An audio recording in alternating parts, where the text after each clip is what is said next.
Morning everyone. I would like to begin today's meeting by acknowledging the traditional custodians of the land on which we are gathered and pay my respects to elders past, present and emerging.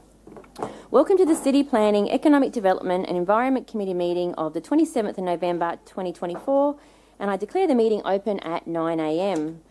I'd like to advise attendees in the room that this meeting is being webcast and audio recorded. Councillor Bannon has submitted a leave of absence and there is a motion on the board. Do I have a mover for that motion? Councillor Murphy, do I have a seconder? Councillor Russell, all those in favour? And that has been passed unanimously, noting that we don't have Mayor Raven. Mayor Raven's in there. Yeah, Mayor Raven's there. Councillor St Leger's in there, and Councillor Fraser's there as well. So everybody's in the room. Oh, Councillor Hall, sorry. Anyone heard from Councillor Hall? Maybe he's just running late, I'm hoping. Okay, we'll see how we go. All right. Confirmation of the previous committee meeting minutes. There's a motion displayed on the screen to confirm the previous minutes. Do I have a mover for that motion? Mayor Raven, seconder, Councillor Wilcox, all those in favour? It has been passed unanimously. Councillor Hall is now in the room. Declarations of a conflict of interest. I now defer to declarations of conflicts of interest. Do any councillors wish to declare a conflict of interest today? There being none, I will now move on to general business. Councillors, do you have any general business for the Waste and Resource Recovery Manager, Mr. Michael Asnakar? No. Michael, do you have any general business for us today? No, I don't, Madam Chair. No, wonderful. Enjoy the rest of your day. Councillors, do we have any general business for Development Assessment Manager, Mr. Stephen Ball? No. Stephen, do you have any for us? Through the chair, no I don't. Wonderful. You can go back to your day also. They're ripping through this morning. 2 hours, Okay, we'll now move on to the reports. And move on to item 6.1, Logan and Gold Coast Faster Rail Project Update for November 2024. I note that item 6.1 is a public report and I will now refer to the Placemaking and Urban Design Program Leader, Mrs. Ella Duplessis, to please speak to the report. Thank you, through the chair. Happy to take the report as noted, but I do have a presentation to run through to just talk to the report.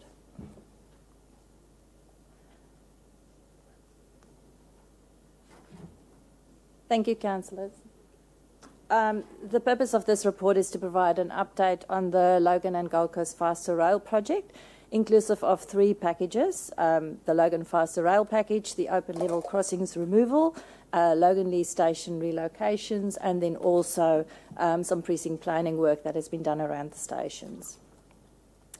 Now, since this project has commenced, council officers have collaborated with TMR and advocated for outcomes that can facilitate some transformational change across many precincts and stations across our city. This is already translated into some good improved outcomes around Woodridge Station, where we've achieved a wider underpass and the relocation of the Beanley Station closer to the centre. But Council will continue to collaborate with TMR to advocate for outcomes that will maximise the benefits to the community, catalyse revitalisation of key station precincts, and minimise impacts on council assets across the rail corridor. Now, just in terms of a status update, the Logan Lee Station relocation project contract for construction only has been awarded and they've commenced established on site. The removal of the level crossings contract is a design and construction contract that has also been awarded and they've commenced with detailed design. The Logan Faster Rail project is still under tender review and assessment, and indications are that that will be awarded early in the new year, 2025. As part of the refinement of the station, detailed design precinct strategies will also be refined during 2025, with detailed design, detailed construction to commence on the station removal of the level crossings in 2026.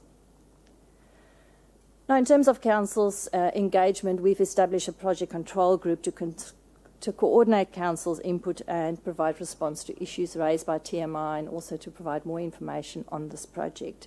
And as you can see, a number of branches take the lead on some of these packages, but there's representation in this group across numerous branches across Council. The purpose is really for this control group to coordinate Council's input across the various branches, consider any outstanding issues, resolve issues raised by TMR, and make sure that where we have branches that have conflicting ideas, we provide a whole of Council response back to TMR across this project. This outcome is supported by the representatives from TMR, and it also allows us to then seek some direction from ELT where required and provide updates to Council. The Project Control Group did seek some resolution from ELT on a number of considerations and issues, which we tabled back with TMR. TMR provided further information, and we're happy to just provide you an update on some of these issues. The first matter relates to returned assets, Council returned assets. Now, as part of the project scope, along 20 kilometres along the railway line between Currabee and Beenleigh stations, a number of returned assets will be delivered. As part of the project scope, there will be upgrades to Council Road and road structures. An active transport corridor along the entire corridor will be delivered. This will consist of 3-metre wide concrete shared pathways with associated infrastructure. It is proposed that these assets will be surveyed separately from the rail corridor and likely tenured as road reserve, subject to Council and TMR reaching agreement on access arrangements and maintenance requirements. TMR has acknowledged that where there's rail bridges and where ATC infrastructure is associated with these significant rail bridges, they may need to remain with TMR as QR assets as part of the rail corridor. There'll also be public realm, where the public realm improvement sits outside the station corridor. That will be Council returned assets, and similarly bus infrastructure constructed or upgraded outside the station boundaries. That will also be Council returned assets.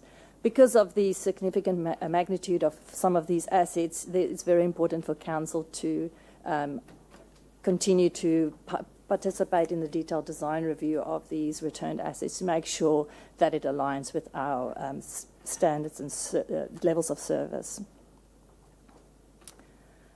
Bethania, the removal of the level crossing around the Bethania station, Council has consistently advocated for improved outcomes to minimise impact on Council facilities. TMR has indicated that they will work with a successful contractor to achieve a design solution at the Bethania station that will address the flooding issues, ensure local access and connections can be maintained, and that we minimise or remove impacts on our community infrastructure. It is accepted that with removing the level crossing and achieving grade separation at the station, there will be some impacts to Council infrastructure. At Loganlea Station, following the removal of the federal funding for the multi-level car park at the Loganlea Station, this will result in fewer car parks around the station. TMR has indicated that they're currently undertaking a review of how parking will be achieved around the hospital, particularly given the expansion of the hospital and the fact that this is one of 2 express stops in our city. Council also need to acquire land currently owned as part of the rail corridor for the future Nesta Drive connection, which is identified in our local infrastructure plan and in accordance with the Meadowbrook Transport Infrastructure Strategy to ensure we can improve our traffic congestion in the centre. The only remaining vacant land in this precinct is identified for a future park in the local government infrastructure plan, and therefore we are looking at requested TMR to look at alternative options to achieve a multi-level car park or additional car parking rather than utilise those 2 pieces of infrastructure. I've mentioned the precinct strategy. So as part of the Logan Faster Rail project, TMR has developed precinct strategies. These precinct plans, which relate to Woodridge, Beenleigh, Kingston and Bethania, are confidential and have not been released publicly. And they're also subject to change, subject to the engagement of a contractor. but we will be working with that preferred contractor to further develop those precinct plans and recommend that we utilise our existing Beenleigh and Logan Central implementation plans to include those outcomes in those plans. And for stations like Bethania and Kingston, that Council developed similar place-focused implementation plans to ensure that future return works around these station precincts can be coordinated across Council branches and asset owners. So as part of this project, a range of Council return assets will be delivered. The project will have a range of impacts on Council properties, assets, facilities, resources and community experiences. But the delivery of this significant infrastructure has the potential to deliver transformational change across many of our centres and station precincts, and therefore ongoing advocacy and engagement with TMR are critical to ensure that Logan's interests are represented and the best possible outcomes for our community can be achieved. Thank you. Thank you, Ella. Questions? I have Councillor Murphy, then I have Councillor Lane, and then Councillor Wilcox.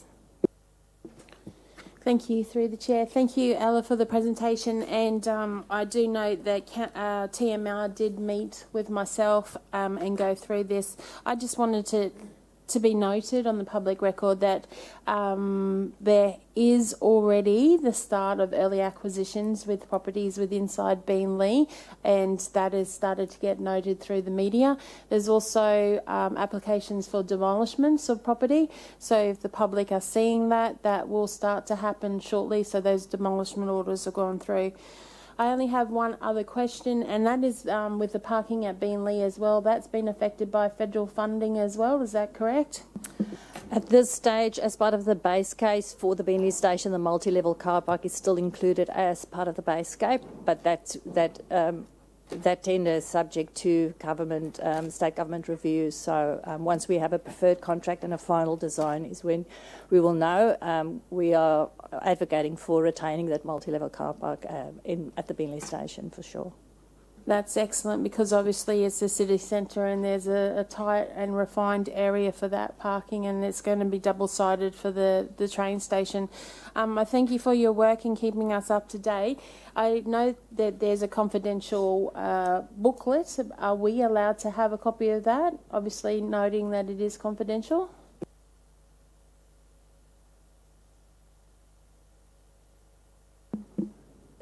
We cannot provide any confidential. I'm not sure what confidential booklet you are referring to, Councillor. Was that implementation plan? The implementation plan, the Beenleigh one, is in public domain. The precinct strategies is not publicly available, so we cannot make that available. Okay, thank you very much. Thank you for your answering the questions. Thank you, Councillor Murphy. I have Councillor Lane and Councillor Wilcox. Thanks very much for the report, Ella. Just a couple of things. The railway crossing. So I've got one in my division and it's very, very well used. Will there be a full community information flyer in multiple languages going out to advise residents when the work will start to commence? Have you questioned TMR or Queensland Rail about that? Through the Chair, all consultation with the community is managed by TMR. I'm not aware whether they will make that available in all languages. Happy to provide that the request back to TMR through our technical working group. Thanks very much. The reason why I ask that is a lot of people become quite confused by changes in the area, and Wembley Road is going to get flogged when this crossing closes. I'm happy that this crossing is closing, don't get me wrong, and I'll say that publicly over and over. Really happy that it's getting closed. But it's just going to get flogged unless we get that flyover bridge from Acacia across to Smith Road. So if there's a way to push them to say, hey, before you shut this down or you start work on it, can you please let the community, the whole community know, because Woodridge State School, Woodridge High School and Logan City Special School are all impacted by this, and the parents driving to there each day. It'll just be a little bit of pandemonium. The other thing that I would love for you to see if you can actually request, remember back when I first got in, I really wanted to put artwork on the crossing, the overpass on Wembley Road. I would love it if there's scope for us to look at building a gantry at the same time as they're building those new bridges, quite simply, so we can put artwork into the heart of the city. Like, we can actually express who we are and what we are on a public facility We can change it when we need to, but it doesn't impact their ability to inspect their bridge. If you could push that, that would be magic. Through the Chair, we have already raised those public art initiatives with TMR as part of the consultation, but happy to keep doing that. Did they say yes or were they cagey? At this stage, a lot of those initiatives have not been fully communicated, and they form part of the precinct strategy. So it's still a fair bit of work to do to get clarity on who will be delivering those components. Thanks very much. Appreciate it. Thank you, Councillor Lane. I have Councillor Wilcox, followed by Councillor Bradley, and then Councillor Jackson. Thanks very much. Just a question. Why are TMR removing the multi-level car parks from these train station developments? Through the Chair, it was a federal funding decision following the 100-day infrastructure review. The funding was pulled from the for the multi-level car park at Logan Lee Station, and therefore it was removed from the scope. Does state own the land that the car park was going to go on? Through the Chair, yes, they do. So there is a possibility that in the future they, yes, could still bring it on? That is correct. They need to secure additional funding, is my understanding, but I believe that is a possibility. I think it'd be a good advocacy piece for us to actually advocate for multi-level car parks. Seeing as Springfield train station opened in 2013, it took them 10 years to build the car park and have it open.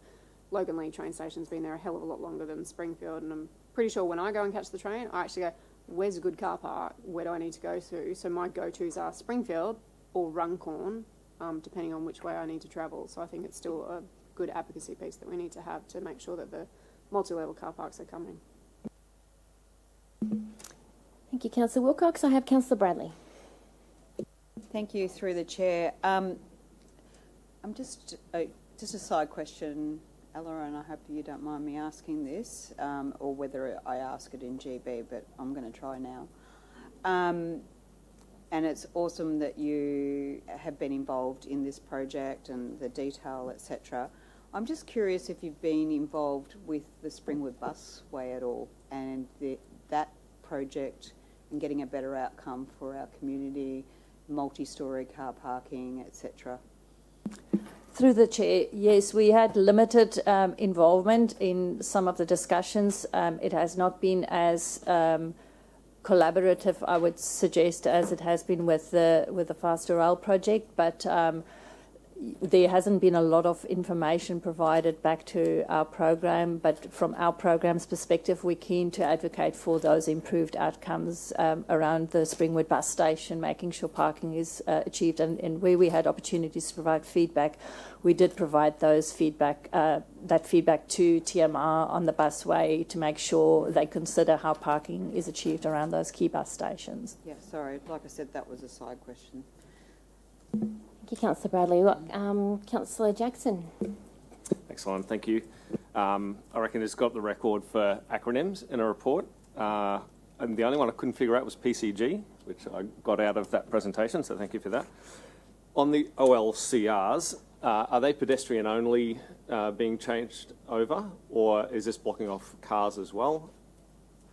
That requires taking all level crossing removals so that both cars and vehicles can cross the railway without interference with the rail corridor. So that is a standard practice across the entire rail corridor. So there's 5 in total across the corridor. So is that removing gate systems? That's correct. Creating a bridge, or how cars getting over? Every station has a different arrangement. In some cases, it's Bethania, for example, the proposal is to create a new bridge structure that will take both cyclists, pedestrians and vehicles across the rail corridor. And the one up here? Logan Woodridge Station, the traffic will be rediverted and there's changes in the road network, and then there's also a pedestrian crossing through the underpass at the Woodridge Station. Thank you. Thank you, Councillor Jackson. No further questions. Councillor Hall. Thank you. Through the Chair. Look, I'm going to be honest here. Once again, for my residents, there's a high level of anxiety and uncertainty with the change of government at the moment. It seemed that previously we had everything locked in, we had everything, a lot of promises made, and hopefully they're going to be delivered, but it seems like once again everything's up for kind of review again. And, you know, I have to express the concerns of my residents about this. They really need to know whether or not the things that were promised for them in the previous government are going to be delivered by this state government as well. Is there anything council can do in terms of getting some kind of feedback from TMR now as to what will definitely go forward and what won't, and any dates? Because I at the moment I have a lot of residents asking me whether or not things like the elevated crossing at Bethania is going to go through, what changes are going to happen around Loganlea in terms of the high school, in terms of the parking situation. There's a really, as you know, complex parking situation in Loganlea, and I can only see local residents and the local schools suffering if there's no parking solution put on the table for these residents. Is there any way that we can kind of lock down some of the promises that were previously made and are hopefully going to be carried over with TMR now of the new state government? Through the chair, I'll answer this one because it will be part of the 100-day review, which a few of this branches and the directorate's projects are wrapped up in. So the answer is no, we can't give you certainty. But what we have seen is that these two projects have moved quite quickly towards awarding tenders and construction. So when a government does break those contractual obligations, there are financial penalties. So governments tend to avoid that. They don't want to be in situations like the Victorian government with the Commonwealth Games, where there was massive payouts that they need to provide to construct. But yeah, so to answer your question, it will be caught up in the 100-day review, but a lot of these are quite far advanced down the track. With that being said, thank you. I guess all I can say is I'm going to keep fighting to deliver what we can, our piece of the pie, and our piece of the puzzle for this. And I have to thank council for their support so far in fighting for those outcomes as well. But we'll keep fighting to make sure our residents are heard and make sure that they get the proper facilities and amenities that they've asked for out of this. Thank you. Thank you, Councillor Hall. Okay, we have a PowerPoint to table. Do I have a mover? Councillor Murphy, all those in favour? It's been carried unanimously. And we now have a motion on the board. Sorry, in a moment, going a bit fast. Okay, do I have a mover? Councillor Murphy. Do I have a seconder? Councillor Hall. All those in favour? That has been carried unanimously also. Thank you, councillors. All right, we'll move on to item 6.2, Logan Plan Update State Interest Review Status. I note that item 6.2 is a public report, and I will now refer to the City Planning Program Leader, Mr. Christian Parks, to please speak to the report. Thank you, Chair. Good morning, councillors. The purpose of this report is to provide an update on the new planning scheme, Logan Plan. Councillors may recall in July this year we sent a report up to committee, and this report flagged some advice from the state that they'd be sending us a letter outlining changes we need to make to Logan Plan to reflect the updated regional plan. Unfortunately, we're still waiting for this advice from the state. You know, a letter or an email 6 months on. We've sent the state letters, we've had meetings, we've chased them up, but we simply are still waiting. Whilst this 6-month delay has been very frustrating, hasn't entirely been wasted effort.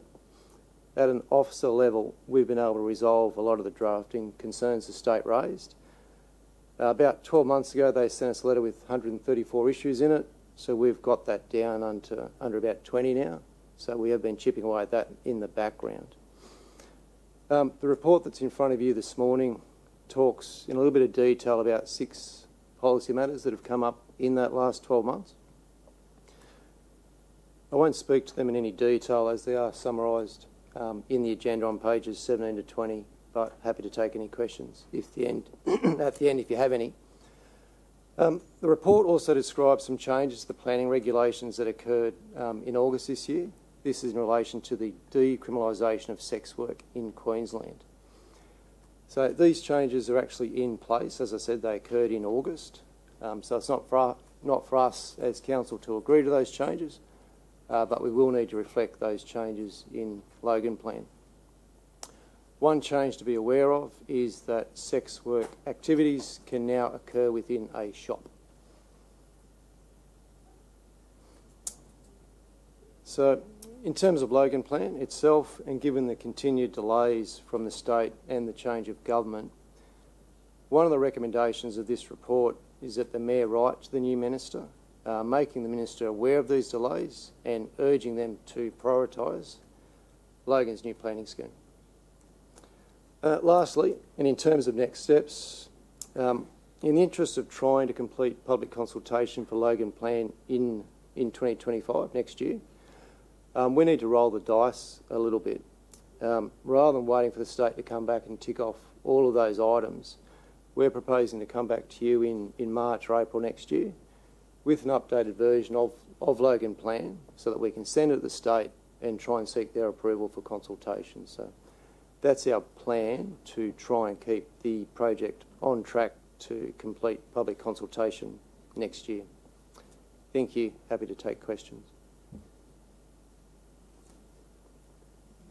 Thank you, Christian. Okay, do you have any questions? I have got Councillor Jeremiah, followed by Councillor Lane, followed by Councillor Bradley. Thank you, Madam Chair. My question is about policy position 6, aligning with shaping SEQ. The recommendation is that Council accepts the direction of the state for improving that alignment, and then it states that the state verbally requested that Council increases residential density near the Parkridge Centre. I understand that the Parkridge Centre has centre zoning, medium density zoning, and then further out lower density residential zoning. Can you clarify what that verbal request was when it refers to increasing the density near Parkridge Centre? Through the Chair, I'd really like to.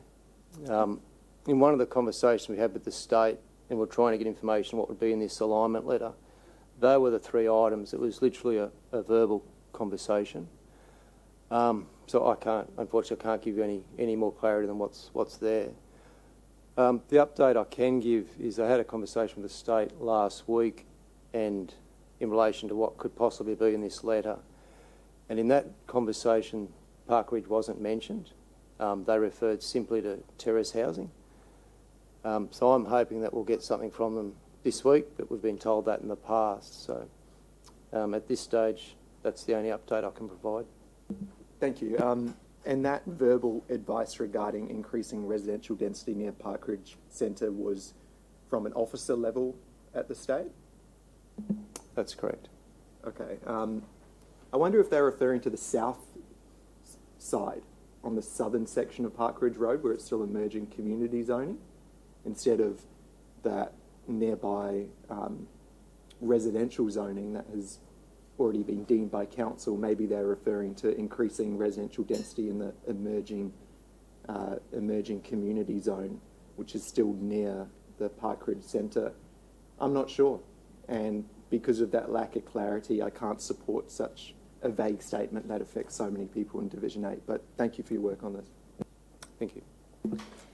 Thank you, Councillor Jeremiah. I have Councillor Lane. Thanks very much, Madam Chair. Through you. Decriminalisation of the sex work industry. You've got add an amenity provision to require both home-based and shop sex work businesses to contain all activities relating to sex work within a building and ensure they're not visible from the outside of the premises. The Queensland document implementing the decriminalisation of sex work in the planning framework says that any amendment to a planning scheme must not specifically target sex work businesses. Aren't we just doing that with that?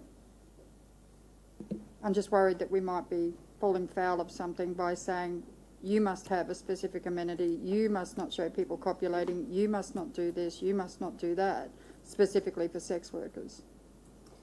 So through the Chair, excuse me, so through the discussion we've had with the officers of the state, my understanding when they're saying you can't specifically regulate it is getting rid of the old approach of having prohibitions or specific restrictions on them.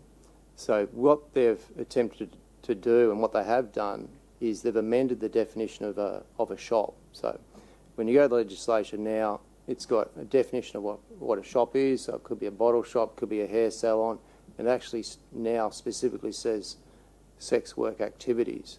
So what that means from a planning perspective is where we have a shop as a permissible activity, that's one of the activities that can occur within it. I understand that, but I think you're misunderstanding what I'm saying, which is once it's inside a shop, you have no say over the amenity provisions within it, do you? That's up to the shopping centre. You're correct. As I understand it, there would be requirements within their body corporate and management, but equally they're still subject to development compliance with amenity concerns. So if someone was to complain, for whatever reason, we would investigate and make sure that they're in accordance with the other provisions that would apply to any other normal shop activity. Right. I mean, we all know that happy time happens around the area. That's fine. But I'm wondering whether or not we can write to the state government and ask for clarification before we look at making these changes, just to make sure that we're doing the right thing. Because I want to vote in the right way. I don't want to vote against what is a guidance to support local businesses and local government that we potentially could be misconstruing in some way, shape or form. That's my concern today. Did you want to comment? So through the Chair, happy to seek that guidance from the state and provide that to committee. Thank you, Councillor Lane. I have Councillor Bradley, followed by Councillor Jackson and then Councillor Wilcox. Thank you, through the Chair. I'm just conscious that we have 2 new councillors. Will we be receiving a briefing or some description before it comes to committee of the new planning scheme? And I'm also asking that for myself because I want to make sure the issue that has presented with the redevelopment of the Springwood area, particularly with the new private hospital and removing of car parking restrictions that were put in there many years ago, and still to this day, even though that building has been open at the start of the year, we still don't have those changes, or what was there, we still don't have it physically back on the ground. So I just want to make sure that that sort of loophole is tightened a little bit or addressed at least. So will we be receiving some sort of briefing? Through the Chair, yes. So the March report that I spoke of is us presenting back to you the entire planning scheme, but don't intend just to lump that in front of you. We'll have briefings. I'm not sure what fashion they'll be, whether it's an all-in or one-on-one, but prior to that March briefing, we'll do so that you understand what's in the planning scheme, particularly for the new councillors, but for the existing councillors, what some of those changes are that have occurred over the last 12 months or so. My other question, following on from Councillor Lane, I'm just conscious too that we've got a different state government, which, in my opinion, are probably more conservative. They may very well change that query about the sex workers anyway.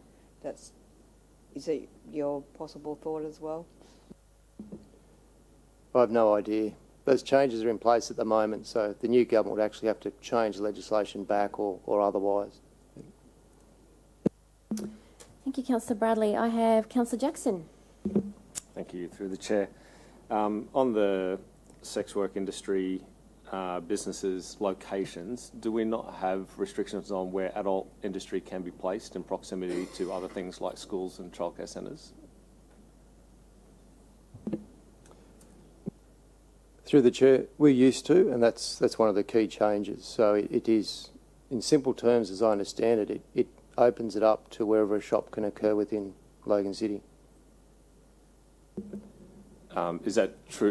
Is there any, right apart from adult industry stuff, are there things that cannot be placed near other items, just in general business, or can anything happen in a shop just because it's a shop?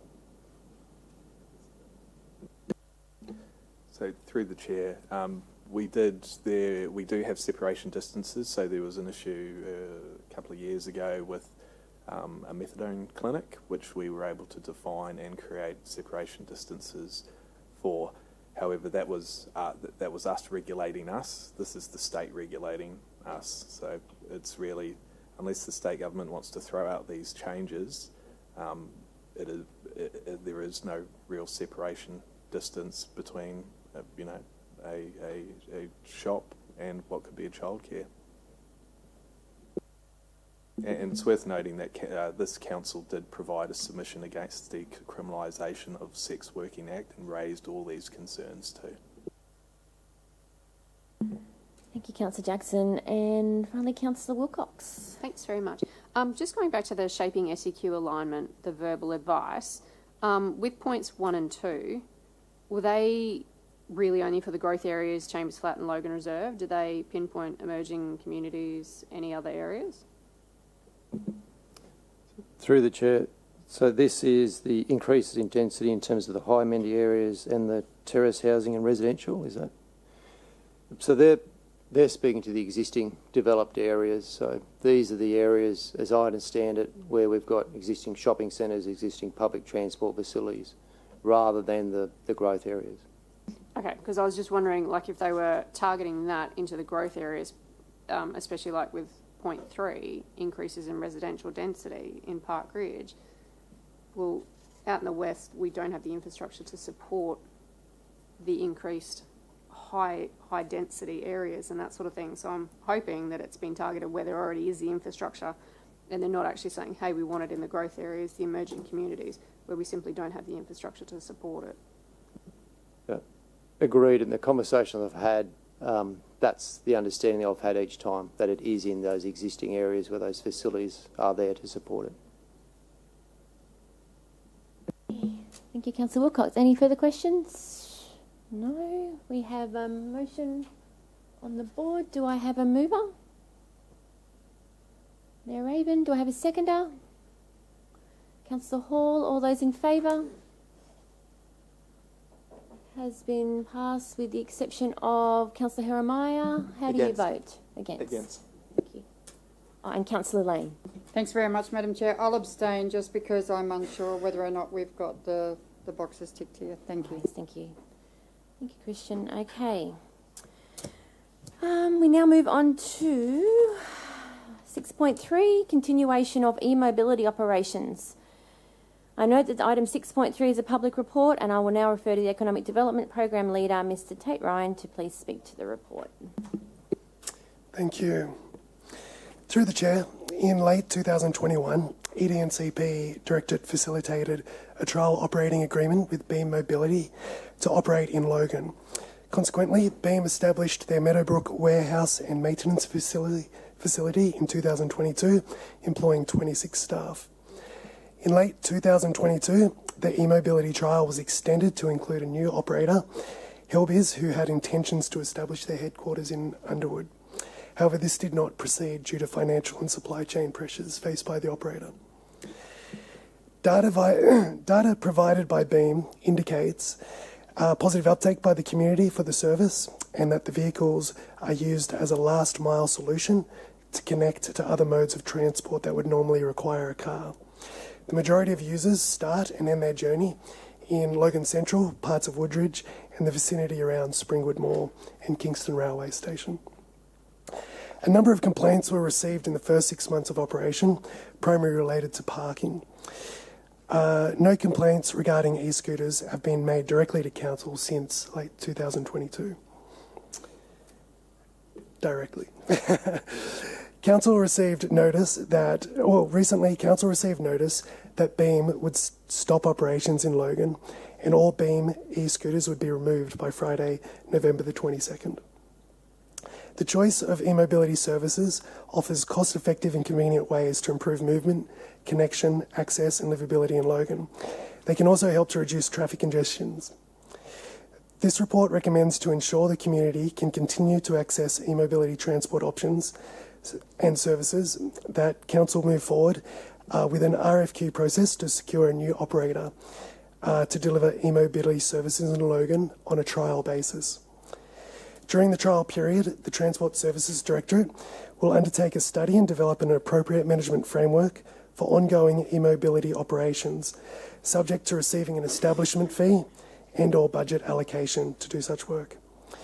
The study will support Council's effective management of this emerging technology and services, exploring approaches used in other jurisdictions and other aspects of managing such a service in the city. Thank you, and I'm happy to take any questions regarding the report. Thank you, Tate. Okay, I have questions from Councillor Lane and then Councillor Bradley. Thanks very much, and thanks for this report, Tate. I will say that your crew worked really hard to make this trial as even-handed as it could be. In fact, there were a lot of complaints at the beginning, and there were a few after the date that they said, but that's neither here nor there. The service actually provided the community a way to get around, and they didn't always use their helmets or, act in a manner that was probably in their own best interest, but that's natural selection happening at its finest. I actually support another crew coming in. I think it's a way for my residents to get around. It's affordable, and those people that had problems with it, when they ring up and they report it, we were really quite reactive, and as Beam was as well, to be quite frank. The gentleman that lived in Atunga Street that used to work for Beam was so proud of his job. He was proud that he was working and he was supplying a vital service to the community. So I'm really in support of another crew setting up here. Thanks. Thank you, Councillor Lane. Councillor Bradley and then Councillor Wilcox. Thank you, through the chair. I'm just very conscious of the transport or the connections that you have noted in the report, so thank you for that. I also note that in the Springwood implementation plan, it does stipulate about lobbying for a bus service between Logan Central and Springwood. I would say this is really good evidence to facilitate that. And I'm just wondering on a side note if that can progress. I don't know if it is progressing. I haven't heard anything, but that's just something I would like to know. Sorry, Councillor Bradley, can you be a bit more specific with your question? Is it about, are we advocating for bus services in Springwood? Yes, the answer is yes. So those things in the implementation plan continue to be advocated for. I'll take this offline if I may, but I will ask for specifics about that. Thank you. Thank you, Councillor Bradley. Councillor Wilcox. Thank you. Did they let us know why they're discontinuing the service? Because it's not really in the report. Through the chair, yes, they did. Beam has run into some difficulties in some of their areas of operation in southeast Queensland, and as a result, there was substantial pressure on their ability to operate effectively throughout our region, and as a result, we have withdrawn from southeast Queensland in its entirety. Southeast Queensland as a whole, fair enough. Question then, in the recommendation, point 2, it actually says subject to the provision of an establishment fee from the operator and or a budget allocation from council. Did we do any fees or anything to help set up Beam in Logan? Through the chair, no.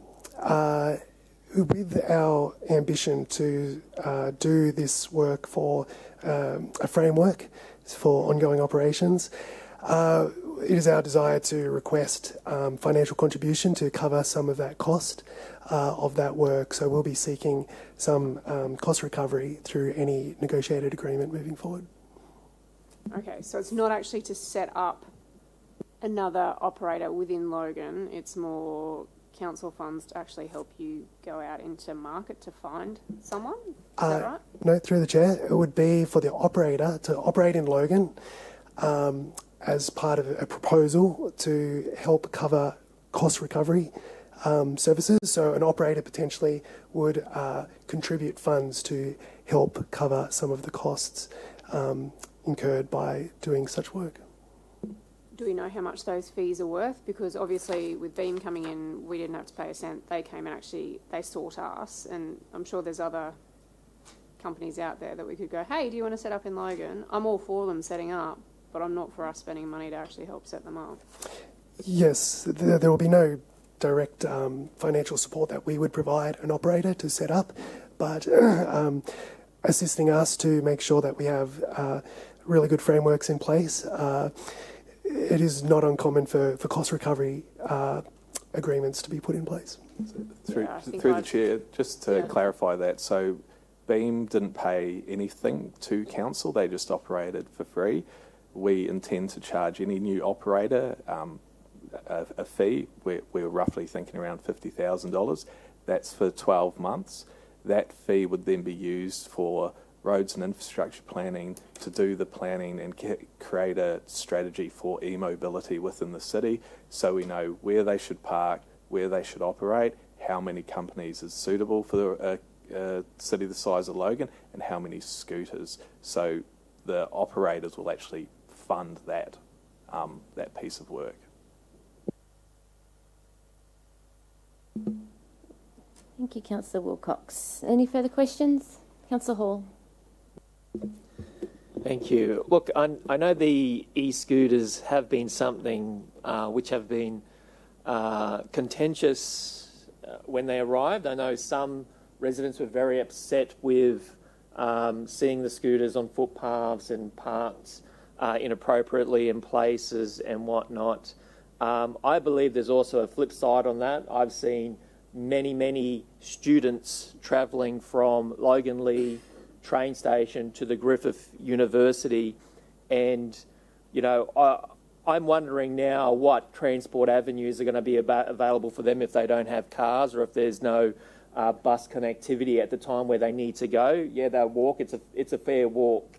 I remember when I was a student, I'd have to catch 2 trains and then cycle the last leg of the journey to get to Cyril Jackson in Perth, and that was from Morley to Bassadine, so that's a fair length of journey. My concern is for those students, how they will get that transport connectivity until then.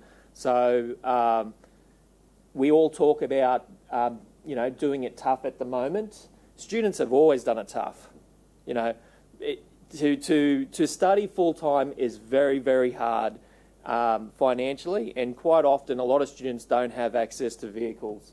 They're dependent on public transport, and the e-scooters kind of really fit a niche for them to be able to get to study in a fast way, so they can get home just as fast to do their homework. What I would actually like to see is a tightening on some of the things that these e-scooters can do from council. I would like to see destination points. That would be my preference, because like the community, I don't like to see the Beam scooters all over the place, but I do believe they're very necessary for people that need to use them to get them from point A, point B on the regular. That's what I'd like to see. My only question is, will there perhaps be any community consultation in regards to going forward with this about what we can potentially look for in an e-scooter provider? Thank you. There's no plans for community consultation in that regard. It is likely that any new operator will undertake their own community consultation, as that was done with Beam when they initially operated. One, it's good business sense to do so, and two, to really find within the designated areas where is the most useful and productive locations for the scooters to be placed. So it's in their advantage, as it is in our advantage, to continue that discussion, ideally driven by the operator themselves. Thank you. Thank you, Councillor Hall. I just want to mention I've never been a big fan of the whole e-scooter scenario. With I think the visual amenity is a big problem. It was lovely the last 2 days to actually drive home and drive to work and not actually see them in the bushes and strewn everywhere. So I'm personally not a fan of this. I do like the idea of scooters, but so I just think, I probably won't be voting for this today, but that's just my point to make. Oh, she does like active transport, just doesn't like the mess. Okay, moving on. No further questions. I believe we have a motion on the board.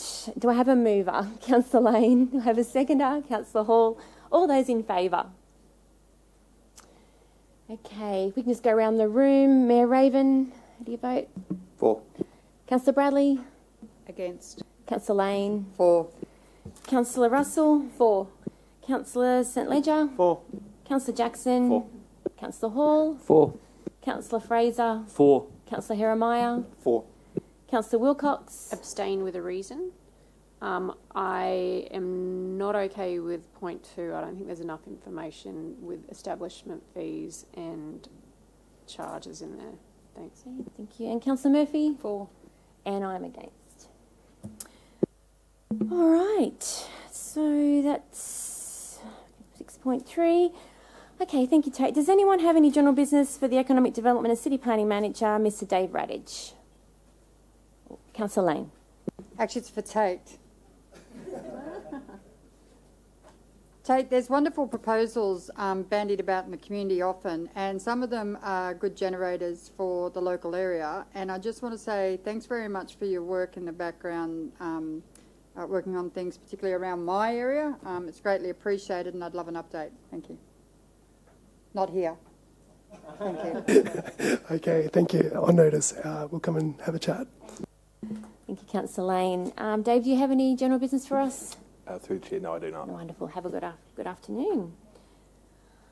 All right. Moving on to 6.4, Proposed Environmental Governance Policy. I note 6.4 is a public report, and I will now refer to the Health, Climate and Conservation Manager, Mr Brett Espenson, to please speak to the report.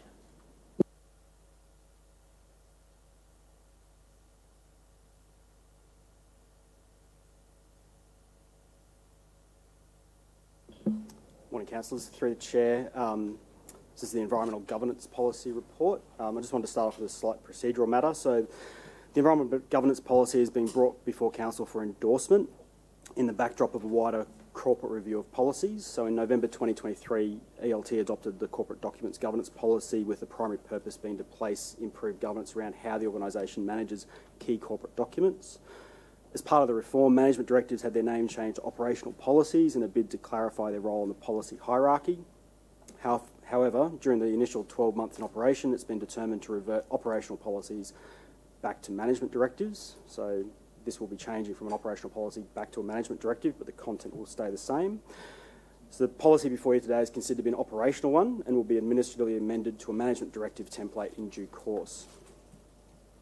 So, proud to present the Environmental Governance Policy, which articulates Council's commitment to decision-making and delivering projects, services and actions aligned with better practice environmental governance principles.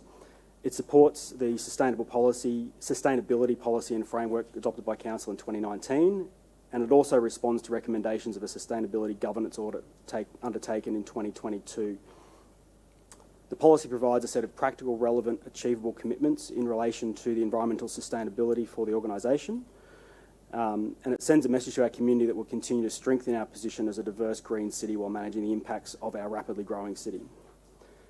At an operational level, it sets us up to focus on better design, delivering projects that avoid or reduce our environmental footprint, as well as encouraging innovative ways to do things better, whether it's in designing greener buildings and facilities, reducing use of paper through being more efficient with our electricity use, and I'm happy to take any questions about the report.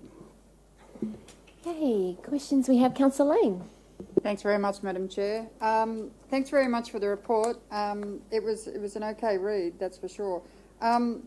It references the internal audit of sustainability governance. That report wasn't attached to this report. No, it was not. Is that something we should be reading as a matter of course when we're considering this? Through the chair, it's something we can provide the summary of findings between now and council, if that's what you Well, require. that would be lovely. I'd love to see the report, because I'm always interested in how we create our governance frameworks, and having a reference document is good, but reading it is even better. The actual building of this policy, and I've voted for things in the past, and I wasn't always sure what I was voting for, but the increased cost to deliver environmental vegetation offsets for infrastructure projects that require unavoidable clearing of protected native vegetation. We're doing that in Great Guns. We're smashing it down at a rapid rate. Is there any way that we're going to actually do those offsets in Logan? any time in the future. I note that Brisbane City Council made a move to actually put all of their carbon planting inside the city so that the residents benefit from that. Is that something that was considered as part of this? Through the chair, we do all of our offset planning within the city, so all of the money that we gather through developer contributions or through this proposed policy would be delivered within the city on land that we purchase, and then we revegetate. Yes. And now, to be carbon neutral, do we plant in the city? All of our planting is done in the city. We don't outsource to outside of the city. We don't plant anywhere? We don't plant anywhere outside of the city. Magic, because I didn't understand that at all. Yep. That's why I listed it as a question. Sure. And what else did I have? Oh, councillor consultation was required for this matter. Is that just a report, or was that, did I miss an appointment?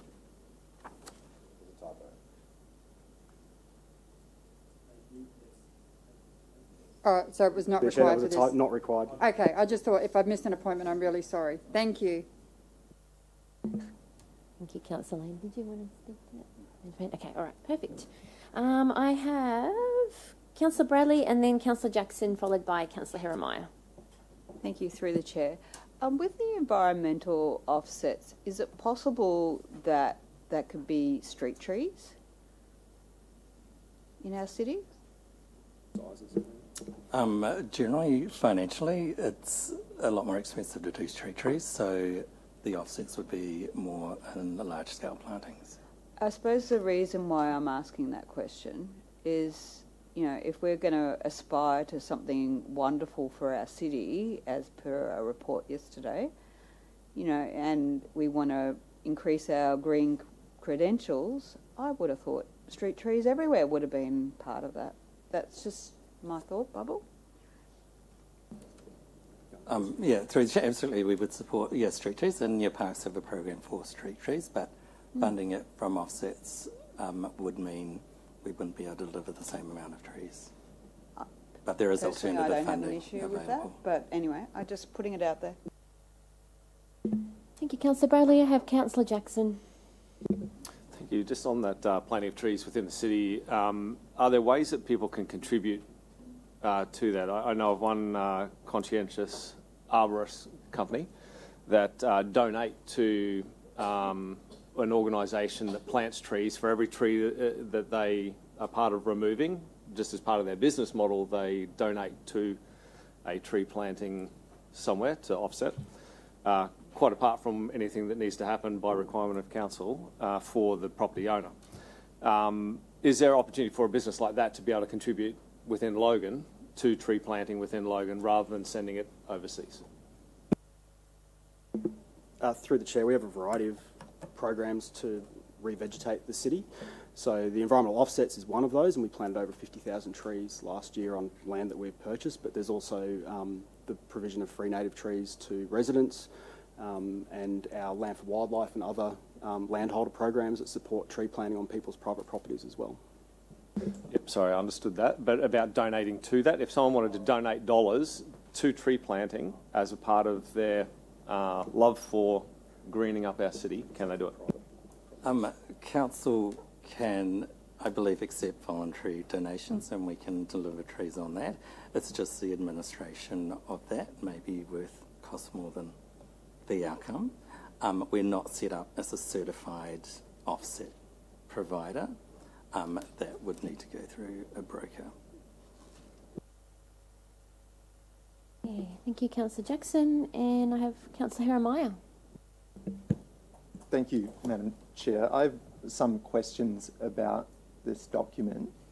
So on page 3 of the attachment, it describes the LEEF, the Logan Environmental Enhancement Fund. Now, my understanding reading it is that when there's a clearing of native vegetation, money is put into that fund, and then council uses that money in the fund to go and plant other trees that offsets that clearing. Is that correct? Correct. It's just quite distinct in not using the term offset because it is a voluntary contribution from council to ourselves to deliver a replacement, and so it won't come under the legislative framework of the Offsets Act. That's why the wording is distinct.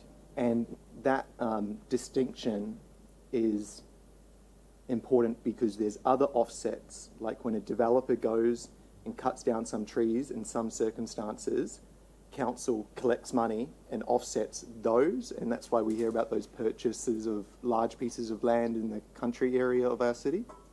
Correct, and that's highly regulated through the Offsets Act. Okay, and that sort of offset is distinct from our other offsets for our carbon neutral certificate.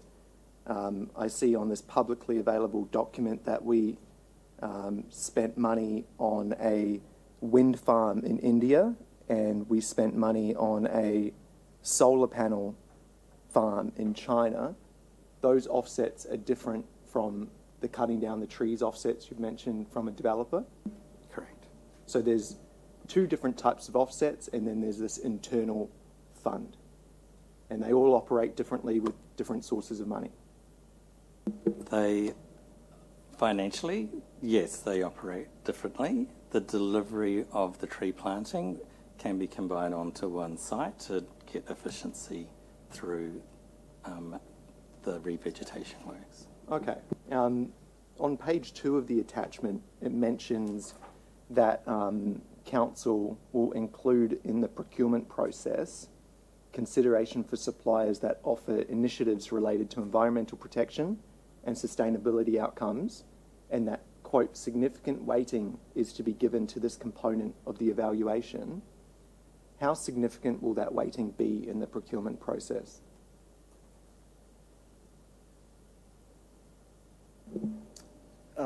Sorry? Yeah, through the chair, that's to be determined. We are working with the procurement team to further integrate sustainability questions into the tender process moving forward. For procurement less than $500,000, there are currently no mandates around sustainability, but we are working on that framework. Do we know? To determine that significance. Okay, so we know that it's going to be a significant weighting. We don't know how significant it will be. What's the smallest amount that weighting could be to be classed as significant? Through the chair, I'm not prepared to put a percentage on it at this point. We'd have to work with our procurement team to establish what that is appropriate for that process. Okay, that makes sense. That brings up the question in my mind, if we're not willing to put a percentage on what is significant, why is that word included in the policy? Through the chair, it's the principle of the policy, that the principle is we will include the environmental sustainability elements within our procurement and make sure that it's considered and significant in that consideration. Even though we don't know what significant means? Through the chair, that's what we'll work through with our procurement team to work out what an appropriate significant number will be. Okay. Another point on that page is that, quote, council will calculate carbon emissions and associated offset costs and implement opportunities to reduce carbon emissions where practicable. How do we know and what governs what is practical and what is not?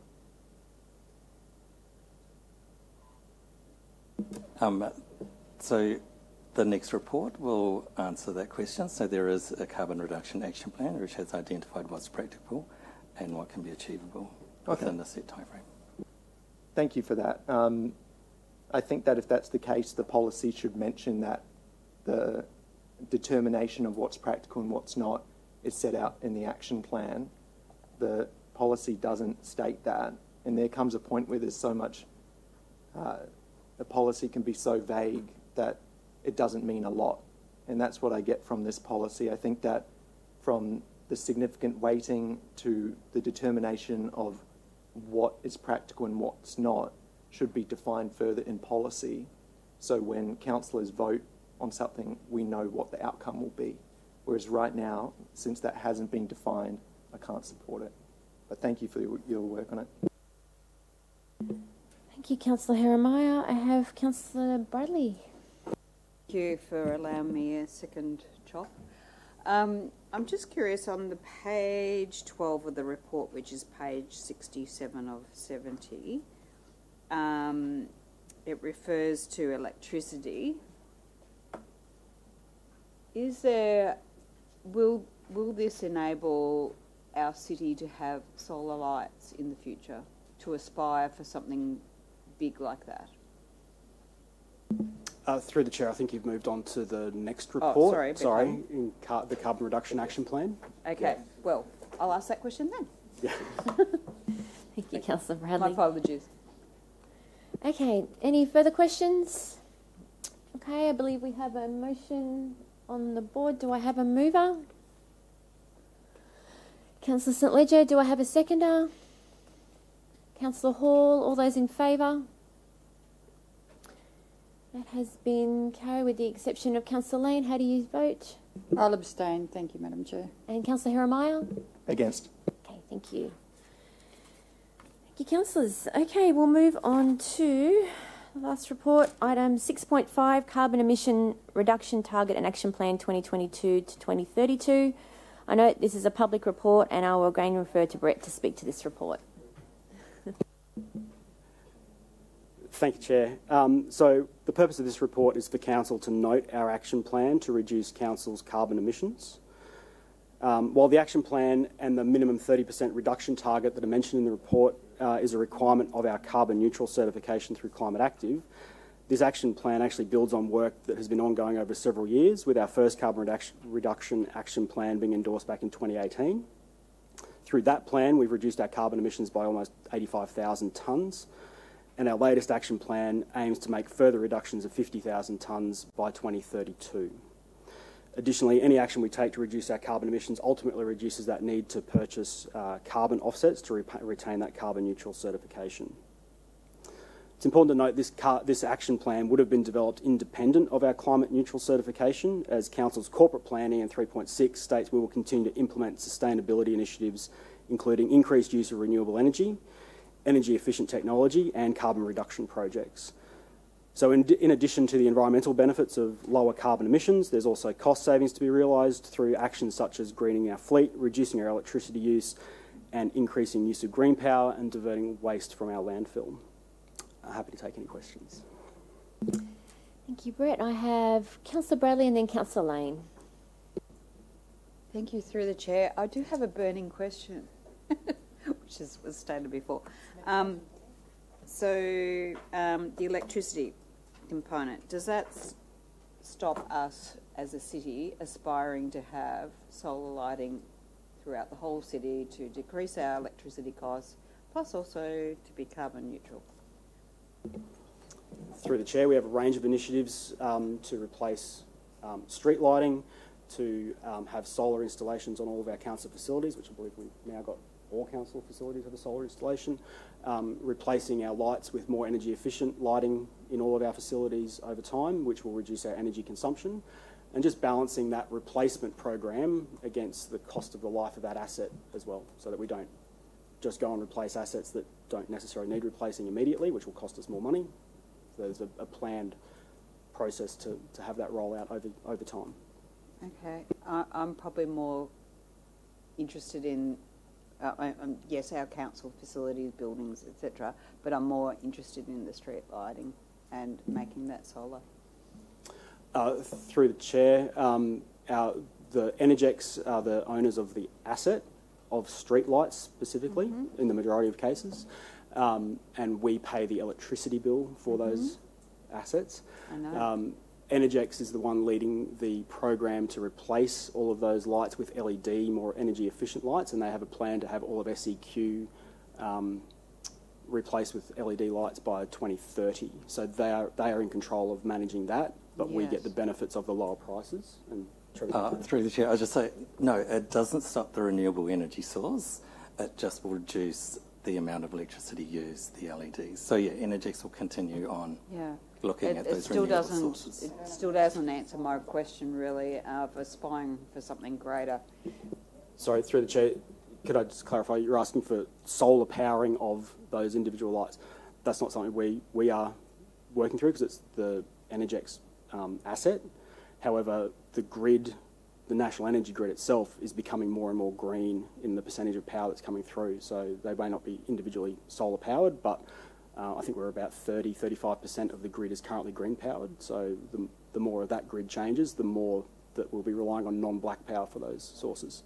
I appreciate your answer and thank you for that. I suppose I'm thinking bigger picture and also saving costs for council. Thank you, Councillor Bradley. I now have Councillor Lane, followed by Councillor St Ledger, and then Councillor Jackson. Thanks very much, Madam Chair, through you. So, I really like this report, and I went hunting for different things, and I thought, what's Gold Coast, what's Brisbane, blah, blah, blah, blah, blah, and we kind of match them. So, the ultimate goal is 2050, zero net emissions. That's right? As a state, yes. Yeah, that's what it's got on page 60 of 70. That's right. Yes. So, Brisbane is a $4 billion economy, we're a $1 billion economy. Are we actually putting a lot of pressure on ourselves to deliver at the same time? I know that we've achieved the certification in 2022, but are we putting too much pressure on our resources given we're only a $1 billion economy versus a $4 billion economy? And Gold Coast just says, we'll be green, that's it. I don't know that I could find that actually anything that says 2050 or anything at all. So, through the Chair, so these actions to reduce our carbon emissions, independent of the carbon neutral certification, so the actions to reduce our carbon emissions, things like diverting green waste from our landfill, greening the fleet, the transition of street lights into LED, which is going to reduce our carbon emissions, are all activities that are in train that we can deliver reasonably as an organisation. So, yes, they are reasonable actions that we can take without putting excessive strain on us, and they will either have a cost neutral or cost positive benefit to the organisation by reducing our operating costs. thanks very much. And I've never quite understood how it can be a cost neutral thing if you buy a green car, you buy a electric car. It costs you money to charge it. It's done using dirty power. It costs you more for the car. You run it for less time before you trade it in. I don't understand the economics of it. So I suppose that's where my confusion comes in. It's an ignorance that I have, but I'd love it if you could just explain that. Through the Chair, here's one I prepared earlier. So I spoke to our fleet manager before committee today, and I can provide the detail. So he's probably more provide the nuance of the detail. But in terms of hybrid and electric vehicle changeover from fuel, so he's given me an example of an Isuzu MUX, uses about $13,500 worth of fuel over the 3-year period. A Toyota RAV4 hybrid uses about $7,500 worth of fuel over the 3-year period. So that's that transition from fully fuel to hybrid. Whereas a fully electric vehicle will only use about $4,800 worth of electricity over that period. So there's the initial savings there. We are moving to more and more green power, so we're not using black power to recharge those vehicles. But then when you add in the fringe benefit tax exemptions that the electric vehicles get, they provide further savings off that relatively higher purchase price. And the advice from the fleet manager is that EVs are having an equivalent or better whole of life cost than full petrol vehicles. Thanks very much for explaining that, because as you read things, it just says that to go green is super expensive, and I was looking at it and I was thinking, I don't know how this works out. Like, I looked at an electric car and a hybrid car. They're quite expensive, quite frankly, compared to just a little putt-putt. And mind you, I still drive a 69 VW, so she's a gas guzzler. But I just didn't understand how that broke down, but thank you very much for that explanation. I really do appreciate it. Okay, thank you, Councillor Lane. I have Councillor Jackson. Thank you. Trying to get my head around that as well. So the costs that, or the savings that you're outlining there, where do taxpayer subsidies coming through either on subsidising the electric vehicles or other subsidies that are built into that whole system, are they calculated into that? Or what's the full market value if we're just not including taxpayer dollars to lessen it? Through the Chair, I'm starting to step out of my expertise in the cost benefit on vehicles, and Thomas Brayley's probably the better one to provide a more detailed response, but that's the detail I got from him ahead of this meeting in anticipation of questions like that. Sure. But I can take that on notice and get Thomas Brayley to bring that information back to us. No worries. On the in the executive summary, it's talking about the 84,000 tonnes that we've done already. It says to date. From when was that? Was that 2018? That we've done that since 2018, or? Through the Chair, our first carbon reduction action plan was 2018. Yes. Okay, so we've done reduced by 84,000 tonnes. Do we have a dollar value on that? Has it cost us, saved us in that mix? We've done that reduction, but has it been a cost to us or a benefit? Through the Chair, not to hand. where we're making a 10-year plan, will we get costs on the 10-year plan, what we expect it to cost us to be able to meet these targets? Through the chair, these are actions that are already underway that we are doing regardless. So things like the street light replacement program, we could, and I know Sunshine Coast Council looked at accelerating that to replace all their street lights much more quickly, but the cost benefit wasn't there, so they stepped back and left it to the Energex model of their replacement program so that we're not over-investing in the changeover of those assets against the cost savings. So we are working on making sure that we're not over-investing in that. Thank you. So as we're going into another round of budget stuff, just conscious of trying to find where those costs are and not putting ourselves in more tougher position than we need to. And so interested in dollar values on those things, not just the CO2 values and targets. Thank you. Thank you, Councillor Jackson. Are there any further questions? No? Okay, I believe we have a motion on the board. Do I have a mover? Councillor Lane, seconded by Mayor Raven. All those in favour? And that is been passed unanimously with the exception of Councillor Wilcox, who's not in the room at this time. Okay, does anybody have any general business for the manager? Oh, Councillor St Ledger. Mine for Trevor. It's just well done on the Movember, mate. Looks fantastic and it's a great cause, so good job. Okay, Brett, do you have any general business for us? Through the chair, no, I don't. Thank you very much. Wonderful. Okay, I'll let you get back to your day. Thank you. All right, so that concludes the agenda for today. Does anyone have any general business for Director Mr. Dave Hanson? No? Perfect. Okay, well, as this is my last committee for this year, I would like to wish everyone a very Merry Christmas and a happy and prosperous 2025. I declare the City Planning, Economic Development and Environment meeting of the 27th of November 2024 concluded at 10:17, and the City Lifestyle meeting will commence in 10 minutes at 10:27. Thank you very much.